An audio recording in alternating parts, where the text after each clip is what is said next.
Greeting the Crown Prince of Abu Dhabi today, the Prime Minister was giving every impression it was business as usual. Long time no see. But it wasn't. Instead, another Brexit crisis looms. Just as talks between the two chief negotiators had resumed in Brussels, Boris Johnson announced he was expecting them to fail and warned people to prepare for no deal. We're really not there yet at all.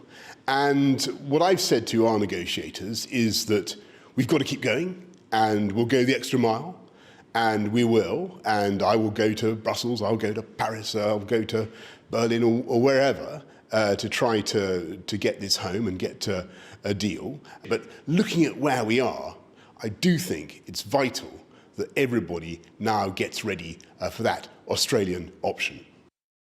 Australian option? What does that mean? Well, Australia does not have a free trade agreement with the EU, but has been negotiating to get one since 2018. Most trade is done according to World Trade Organization rules, which means tariffs on many goods, quota restrictions and customs checks. And there's not much trade with the EU anyway. Just 7% of Australian exports are to Europe. Its biggest market is China, whereas the figure for the UK is 43%. In reality, no deal would hurt both the UK and the EU. The Commission President sounded downbeat herself today about any compromise. We are willing to grant access to the single market to our British friends. It's the largest single market in the world.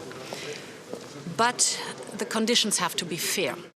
Meanwhile, she's offering to make contingencies for no deal, so planes can keep flying for 6 months from January. Freight and passenger transport can continue as now for the same period, and UK and EU trawlers can fish in each other's waters until the end of next year. Fishing remains one of the most contentious issues, but Labour say that and the arguments over common standards should be resolved for the sake of jobs and our security. For most people, a year on from the election, they're going to be scratching their heads and saying, look, this is the Prime Minister who promised us a deal. He told us he'd actually got a deal, an oven-ready deal. And I think most people will be saying, get on and deliver on that promise. But while tonight EU leaders met again to discuss Brexit, the signs are that we'll be saying goodbye without a deal. Libby Vina, News at 10, Westminster.